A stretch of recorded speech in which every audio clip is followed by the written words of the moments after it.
का सवाल है कितना खर्चा आ सकता है डक्ट कूलर को इंस्टॉल करवाने में। तो डिपेंड करता है कि आप किस स्पेस में डक्ट कूलर को इंस्टॉल करवा रहे हैं।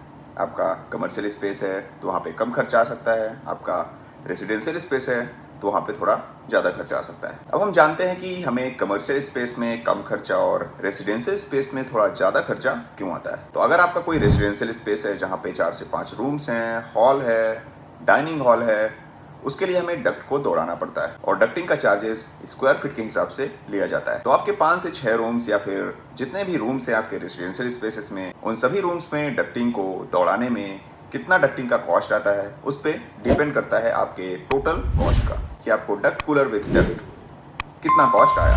फिर इसके बाद अगर हम बात करें हमारे कमर्शियल स्पेसेस में, जैसे जिम हो गए, रेस्टोरेंट हो गए, रिजॉर्ट हो गए, तो आपने हमारे हाल ही में अपलोड किए गए प्रोजेक्ट देखे होंगे जहाँ पे हमने कमर्शियल स्पेसेस में डक्ट कूलर को इंस्टॉल किया है, वो भी बैक टू बैक डक्टिंग के थ्रू। अब बैक टू बैक डक्टिंग क्या होती है इसके बारे में मैं आपको बताता हूँ। तो बैक टू बैक डक्टिंग वो होती है जिसमें हम डक्ट कूलर को दीवार पे लटका देते हैं या फिर ग्राउंड फ्लोर पे दीवार के जस्ट पीछे रख देते हैं और उसी दीवार के ठीक ऊपर हम एक बैंड और डक्टिंग ग्रिल को इंस्टॉल कर देते हैं, जिसमें इंटीरियर में कोई भी डक्टिंग नहीं दौड़ानी होती है।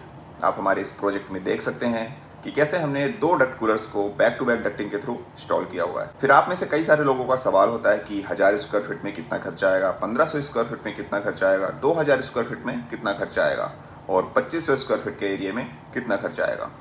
तो यही मैं आपको समझाना चाहता हूं कि डिपेंड करता है आप डक्ट कितनी लंबी दौड़ाते हैं, क्योंकि हमारे आइसफायर के डक्ट कूलर की प्राइस आप हमारी वेबसाइट icefire.in से चेकआउट कर सकते हैं। और फिर इसके बाद आप जब डक्ट कूलर और डक्ट को इंस्टॉल करवाते हैं, फिर उसके बाद हमें कैनवास कनेक्शन का खर्चा देना होता है, डक्ट कूलर इंस्टॉलेशन का खर्चा देना होता है और साथ ही आपके एरिया में जिस साइज की डक्ट ग्रिल लगनी होती है उसका भी खर्चा हमें देना होता है। तो अगर आपका कोई रेजिडेंशियल स्पेस है 1000 स्क्वायर फीट का, तो आप एक अप्रॉक्स खर्चा ले सकते हैं 1.5 लाख रुपए का, कि आपके रेजिडेंशियल स्पेस में 1.5 लाख तक अप्रॉक्स खर्चा आ सकता है। फिर इसके बाद अगर आपका कोई कमर्शियल स्पेस है 1500 से 2000 स्क्वायर फीट का, तो आप 2 से 2.5 लाख का खर्चा अप्रॉक्स लेके चल सकते हैं, क्योंकि कमर्शियल स्पेसेस में रूम्स कम होते हैं और हॉल टाइप का एरिया ज़्यादा होता है, जैसे रेस्टोरेंट हो गया, रिजॉर्ट हो गया, जिम हो गया। तो जहाँ पे नंबर ऑफ पीपल्स ज़्यादा होते हैं वहाँ पे हमें ज़्यादा से ज़्यादा कूलिंग रिक्वायरमेंट होता है और इसीलिए हम कमर्शियल स्पेसेस में ज़्यादा से ज़्यादा डक्ट कूलर्स को इंस्टॉल करवाते हैं। क्योंकि जहां आपके 1000 से 1500 स्क्वायर फीट के रेजिडेंशियल स्पेस में एक बड़ी कैपेसिटी का डक्ट कूलर इंस्टॉल करके